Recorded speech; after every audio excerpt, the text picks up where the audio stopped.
Antes de começarmos essa história incrível de José do Egito, filho amado, que passou da traição à glória, já deixa o seu like e se inscreve no canal para não perder nenhuma história bíblica impactante. Ative o sininho e venha mergulhar comigo nessa narrativa que vai transformar sua fé. O filho amado antes de se tornar governador do Egito. Antes da fama, antes do poder. José do Egito era apenas um jovem sonhador.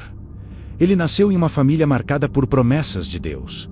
Seu pai era Jacó, um homem que havia lutado com Deus e teve seu nome mudado para Israel. José não era o filho mais velho, mas era o mais amado. Ele havia nascido quando Jacó já estava em idade avançada. E era filho de Raquel, a mulher que Jacó mais amava.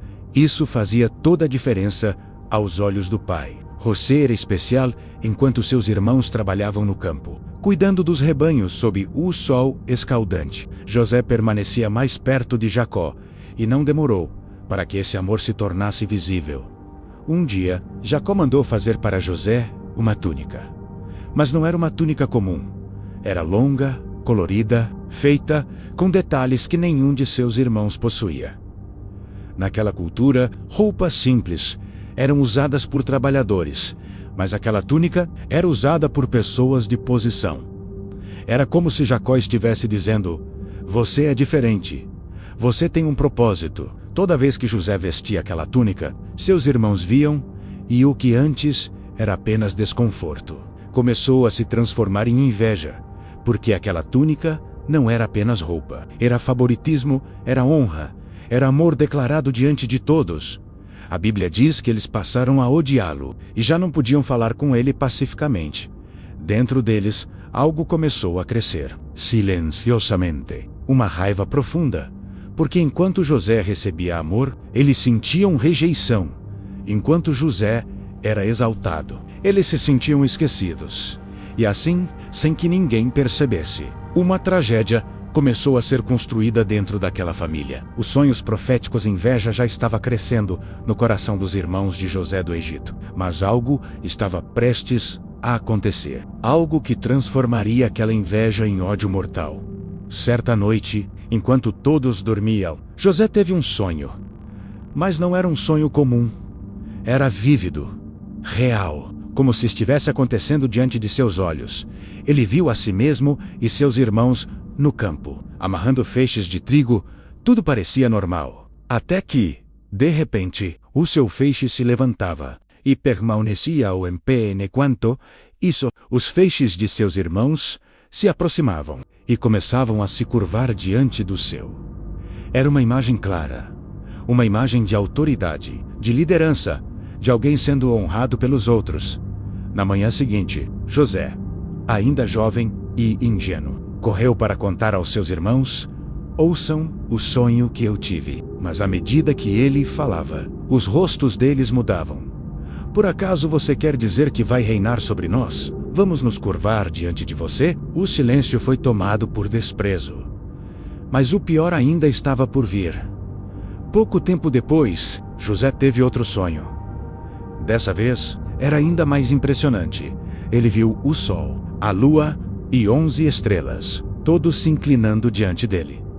Quando contou esse sonho, nem mesmo seu pai, Jacó, ficou em silêncio. Que sonho foi esse que você teve? Será que eu, sua mãe e seus irmãos nos curvaremos até o chão diante de você? Seus irmãos passaram a invejá-lo ainda mais. Mas Jacó guardou aquelas palavras em seu coração, porque no fundo ele sabia que talvez aquele sonho não fosse apenas imaginação. Talvez fosse um anúncio do futuro. Talvez fosse Deus revelando um propósito. Mas para os irmãos de José, aqueles sonhos foram a gota final. Agora, eles não viam apenas um irmão. Eles viam uma ameaça. E dentro deles, um plano começou a nascer. O poço da traição, ódio, já havia tomado conta do coração dos irmãos de José do Egito. Cada sonho contado, cada olhar do pai, cada vez que aquela túnica colorida era vista, era como uma ferida aberta. Eles não conseguiam mais suportar sua presença. Até que um dia, Jacó chamou José e disse: Seus irmãos estão cuidando dos rebanhos em Siquém. Vá até eles e veja se está tudo bem. Sem saber, José estava sendo enviado diretamente ao seu destino. Ele vestiu sua túnica e partiu. Ao longe, seus irmãos o viram se aproximando. Aquela túnica colorida brilhava sob o sol. E então disseram uns aos outros: lá vem o sonhador. Naquele momento, o ódio se transformou em decisão. Vamos matá-lo e veremos o que será dos seus sonhos. Mas nem todos concordaram com o assassinato. Um deles sugeriu: não derramem sangue, vamos apenas jogá-lo naquele poço no deserto. O plano mudou, mas a traição continuava. Quando José chegou perto deles, eles não disseram uma palavra. O agarraram, arrancaram sua túnica. O símbolo do amor do pai foi tirado à força. E então o jogaram dentro de um poço, um buraco escuro, seco, sem água. José estava sozinho, sem entender, sem saída, sem saber que seus próprios irmãos haviam decidido seu destino. Mas para eles, aquilo ainda não era suficiente. Enquanto José permanecia no fundo do poço, uma caravana de mercadores ismaelitas passava pelo caminho. E então veio uma nova ideia. Em vez de matá-lo, vamos vendê-lo. Eles o tiraram do poço, não para salvá-lo, mas para lucrar com ele. Por 20 moedas de prata, José foi vendido como escravo e levado para o Egito. Enquanto isso, seus irmãos pegaram sua túnica e a mergulharam no sangue de um animal. Quando voltaram para casa, mostraram a túnica ao pai e disseram: encontramos isto. Veja-se a túnica de seu filho. Jacó a reconheceu e acreditou que José havia sido morto por um animal selvagem. Naquele dia, uma família foi destruída pela mentira. E José seguia para uma terra desconhecida, sem saber que era apenas o começo. Escravo no Egito, o deserto ficou para trás, e diante de José do Egito surgia uma nova realidade. O Egito, uma terra poderosa, rica, organizada, imponente. Mas José não chegou ali como visitante, ele chegou acorrentado, como escravo, sem família, sem amigos, sem liberdade. Tudo o que ele tinha era a promessa silenciosa de Deus. No mercado de escravos, homens eram avaliados como mercadoria, força física, idade, aparência. José foi comprado por Potifar, oficial de Faraó e capitão da guarda. Um homem influente, respeitado, temido. E ali começava uma nova etapa. A presença de Deus no cativeiro. E a Bíblia declara algo poderoso. O Senhor era com José, mesmo como escravo. Deus estava com ele. José poderia ter se revoltado, poderia ter se tornado amargo, poderia ter perdido a fé, mas não. Ele decidiu ser fiel mesmo no anonimato, fiel mesmo na dor, fiel mesmo quando ninguém estava olhando. Tudo o que ele fazia prosperava. As tarefas simples se tornavam extraordinárias. A organização da casa melhorava, os negócios cresciam, a administração fluía. Potifar começou a perceber algo diferente naquele jovem hebreu. Não era comum. Havia excelência, havia integridade, havia uma presença invisível operando através dele. De escravo a administrador com o tempo, Potifar tomou uma decisão impressionante. Colocou José como responsável por toda a sua casa. Ele entregou a José a administração de tudo, ter as recursos. A única coisa que Potifar mantinha sob seu controle era sua própria comida. José, que havia sido jogado em um poço, agora administrava uma grande propriedade no Egito, mas algo importante precisa ser entendido. Ele ainda era escravo. Ele não tinha liberdade. Ele não escolhia seu destino, mas mesmo assim, ele prosperava. A preparação invisível enquanto José organizava a casa de Potifar. Deus estava organizando o futuro de José. A casa era como uma escola. Ele estava aprendendo administração, liderança, gestão de recursos, organização em tempo de abundância, tudo de um. que ele faria mais tarde no palácio. Começou ali, na condição de escravo, porque antes de Deus exaltar alguém, ele prepara. Antes do trono, vem o treinamento. Antes da honra, vem a fidelidade no secreto. José não sabia, mas o Egito, que parecia prisão, era preparação.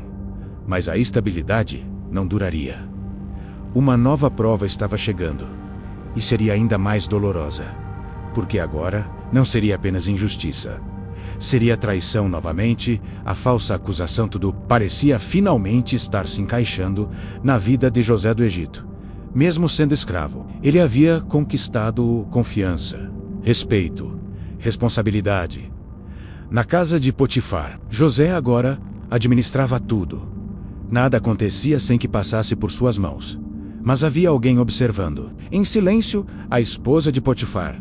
A Bíblia descreve José como um homem de boa aparência, e todos os dias ela o chamava: "Deite-se comigo." Mas José recusava. Não apenas por respeito ao seu senhor, mas por fidelidade a Deus.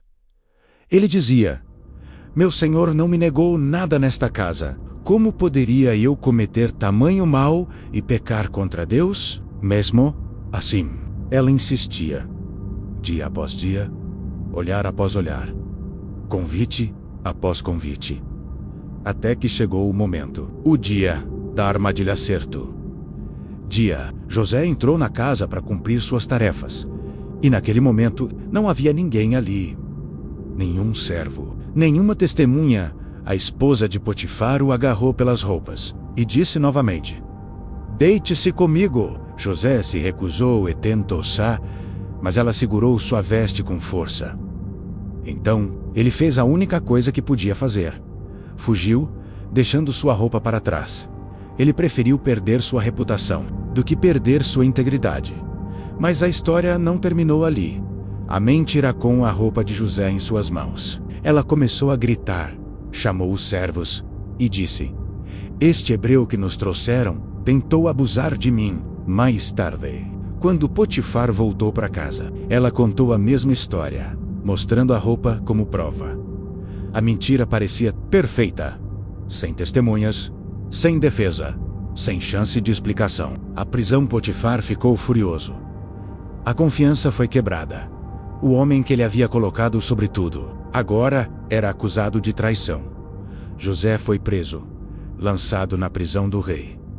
Mais uma vez, injustamente. Mais uma vez, sem culpa.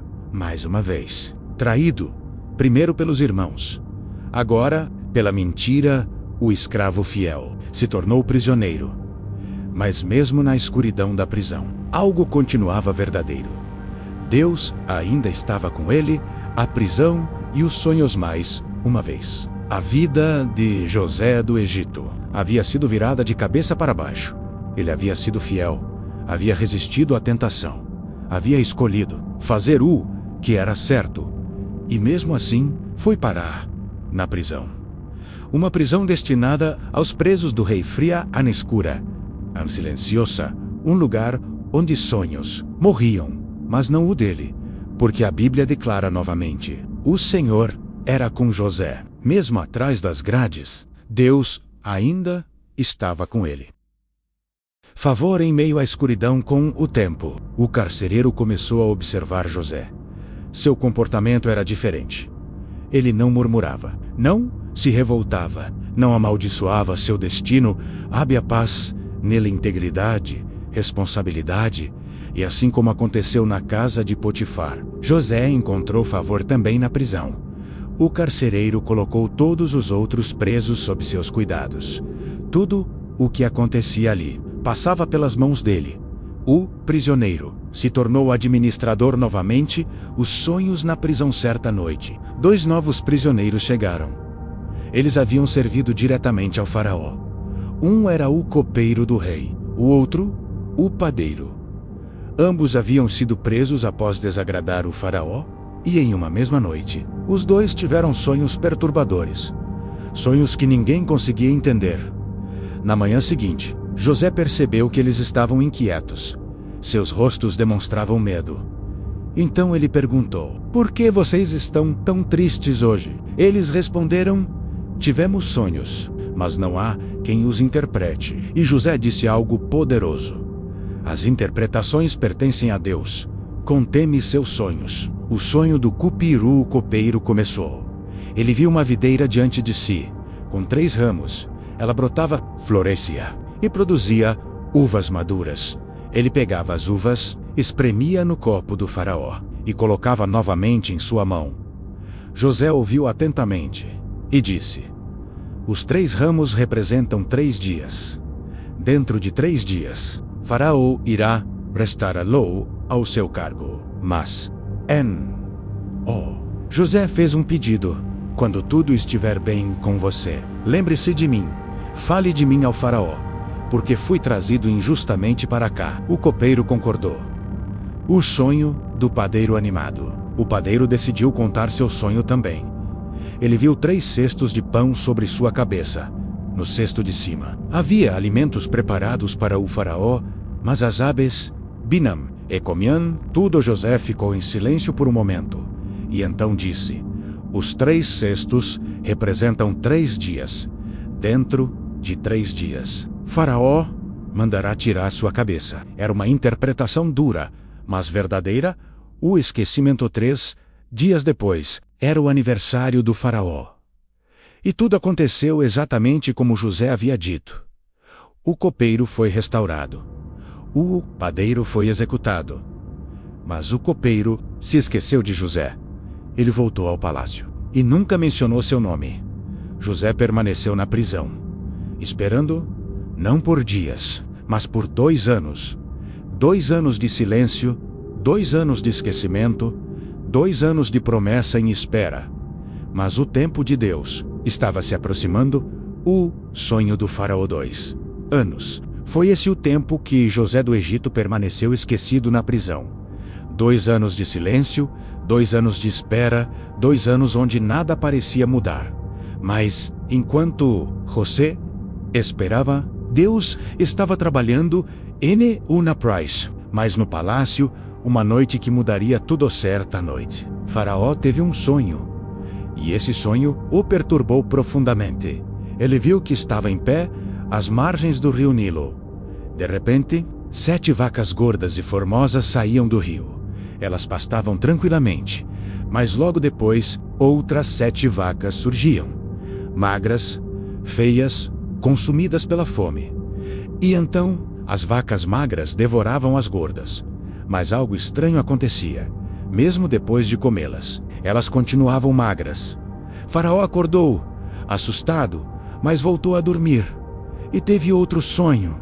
Desta vez, ele viu 7 espigas de trigo teais e boas, crescendo em um só caule.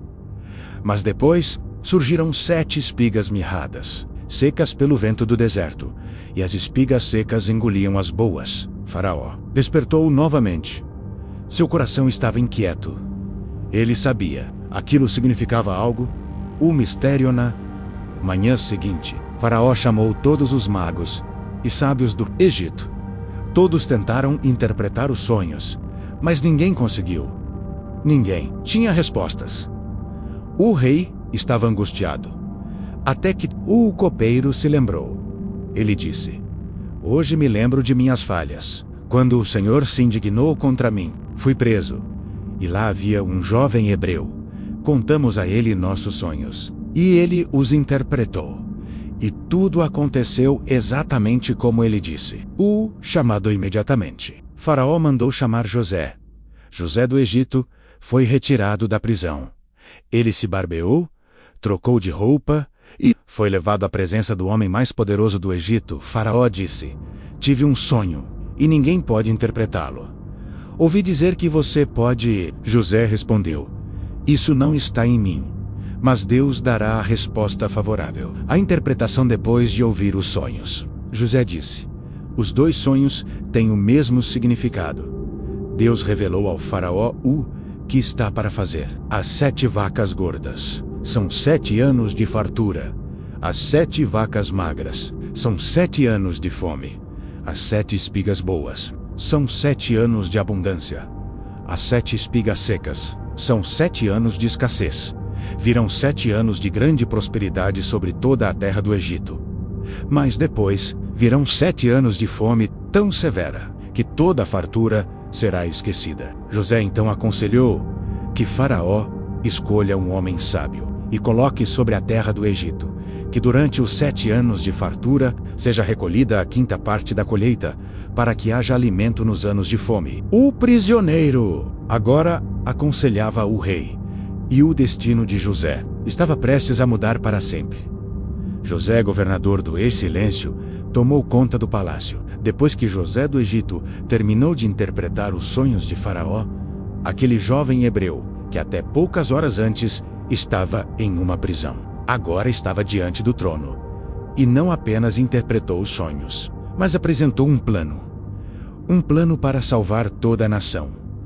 Faraó olhou para seus conselheiros, para seus magos, para seus oficiais, e então disse: será que encontramos alguém como este homem, em quem está o Espírito de Deus? Naquele momento, tudo mudou. A exaltação Faraó voltou-se para José e declarou: já que Deus revelou a você todas essas coisas, não há ninguém tão sábio e inteligente como você. Você estará sobre a minha casa, e todo o meu povo se governará segundo a sua palavra. Somente no trono eu serei maior que você. O escravo agora era governador, o prisioneiro agora era autoridade sobre toda a terra do Egito. O sinal de autoridade de Faraó tirou de sua própria mão o anel de selar e o colocou no dedo de José. Vestiu com roupas de linho fino. Colocou uma corrente de ouro em seu pescoço e o fez andar em sua 2ª carruagem real. Enquanto ele passava, todos gritavam: inclinem-se! José recebeu autoridade sobre toda a terra do Egito. Aquele que havia sido rejeitado agora era respeitado. Aquele que foi vendido agora governava. Aquele que foi esquecido agora era lembrado por todos. Os 7 anos de fartura durante os 7 anos de abundância, a terra produziu em grande quantidade. E José trabalhou incansavelmente. Ele percorreu todo o Egito. Recolheu a 5ª parte da produção. Armazenou trigo nas cidades. Construiu celeiros. Organizou os recursos. Foi tanto alimento que não se podia mais contar. Os 7 anos de fome então, como Deus havia revelado. A fome chegou não apenas ao Egito, mas a todas as terras ao redor. A escassez se espalhou, as plantações morreram, os rios secaram. As pessoas começaram a passar necessidade, mas no Egito havia alimento, porque José havia se preparado. As nações começaram a vir de todos os lugares para comprar trigo, para sobreviver, sem saber que estavam indo ao encontro do homem, que um dia foi vendido por seus próprios irmãos. O tempo do reencontro estava chegando. O reencontro com os irmãos. A fome havia se espalhado por toda a terra. Nações inteiras estavam sofrendo. Povos estavam desesperados. Mas no Egito havia alimento, porque José do Egito havia obedecido à direção de Deus. Enquanto isso, em Canaã, a casa de Jacó também começava a sentir os efeitos da fome. Os celeiros estavam vazios. Os rebanhos estavam fracos. A comida estava acabando. E então Jacó disse a seus filhos: ouvi dizer que há alimento no Egito. Deis a Matela e comprem comida para nós. Shem, Shaber. Eles estavam prestes a encontrar o passado. Diante do governador, os irmãos de José viajaram até o Egito. Entraram no palácio e ficaram diante do governador da terra. Eles não o reconheceram, mas José reconheceu cada um deles. Os mesmos rostos, as mesmas vozes, os mesmos que o jogaram no poço, os mesmos que o venderam. E então, eles se curvaram diante dele, exatamente como nos sonhos. O teste José falou com eles de forma dura, não por vingança, mas para testá-los. Vocês são espiões. Eles responderam: não, senhor, somos homens honestos. Somos 12 irmãos, filhos de um só pai. Um já não existe, e o mais novo está com nosso pai. Ao ouvir isso, o coração de José se agitou. Mas ele continuou o teste. exigiu que trouxessem o irmão mais novo. E manteve um deles preso, para provar que falavam a verdade, a culpa sozinhos, sem saber que José entendia sua língua. Eles começaram a conversar entre si. Estamos sendo castigados por causa do que fizemos ao nosso irmão. Vimos sua angústia quando ele nos implorava, mas não ouvimos. José ouviu tudo e não conseguiu conter as lágrimas. Ele saiu da sala e chorou. Anos haviam se passado, mas a dor ainda estava viva. O momento Sergipe aproxima depois de algum tempo. Eles voltaram. Dessa vez, com o irmão mais novo, Benjamim, filho de Raquel. Assim como José, ao vê-lo, seu coração quase não suportou.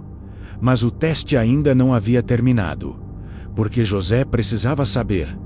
Eles haviam mudado, ou ainda eram os mesmos homens que o abandonaram no poço? Não, Senhor. Somos homens honestos. Somos 12 irmãos, filhos de um só pai. Um já não existe, e o mais novo está com nosso pai. Ao ouvir isso, o coração de José se agitou, mas ele continuou o teste. Exigiu que trouxessem o irmão mais novo, e manteve um deles preso, para provar que falavam a verdade, a culpa sozinhos, sem saber que José entendia sua língua. Eles começaram a conversar entre si.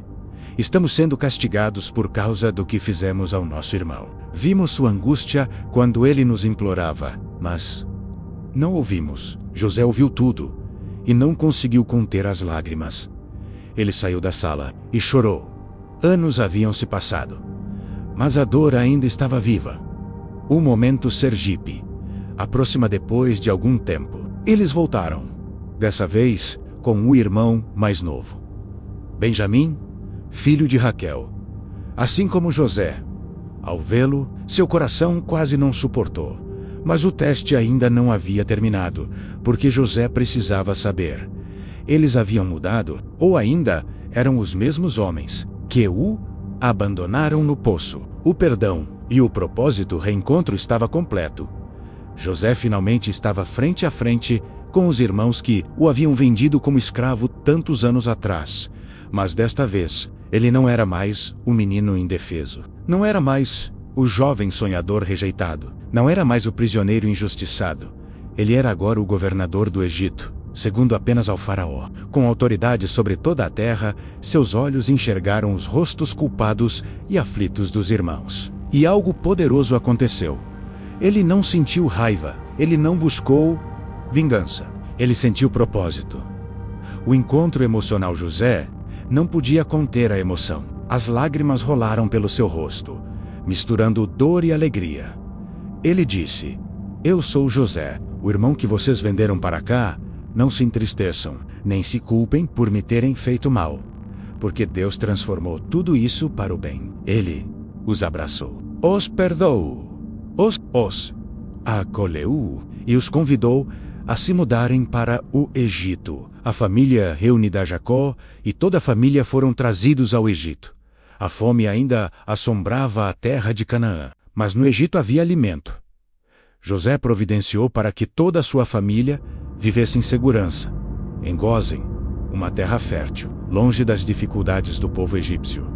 O menino traído, agora homem de autoridade, tinha finalmente cumprido seu propósito: salvar não apenas a si mesmo, mas toda a sua família. O propósito de Deus em José compreendeu algo que mudaria sua vida para sempre: o poço, a escravidão, a prisão, os sonhos ignorados, a fome. Tudo fazia parte de um plano maior. Deus tinha preparado cada detalhe, e mesmo quando parecia injustiça, derrota e abandono, tudo cooperava para algo extraordinário. José disse a seus irmãos: "Vocês intentaram o mal contra mim, mas Deus o tornou em bem, para que se mantivesse a vida de muitos." Ele viu que sua história de dor e rejeição era, na verdade, uma história de redenção, perdão e propósito divino. A lição História de José do Egito nos ensina que a fidelidade em meio à injustiça é reconhecida por Deus, que sonhos podem parecer impossíveis, mas Deus os realiza no tempo certo. que perdão é mais poderoso do que vingança, que mesmo a dor tem um propósito maior. Quando Deus está no controle, o menino que começou sua vida sendo o filho amado, traído pelos irmãos, desprezado e vendido, tornou-se um homem que salvou uma nação inteira. E assim, a história de José do Egito se tornou um testemunho eterno. Deus transforma a dor em propósito. Deus transforma a traição em redenção. Deus transforma sonhos em realidade.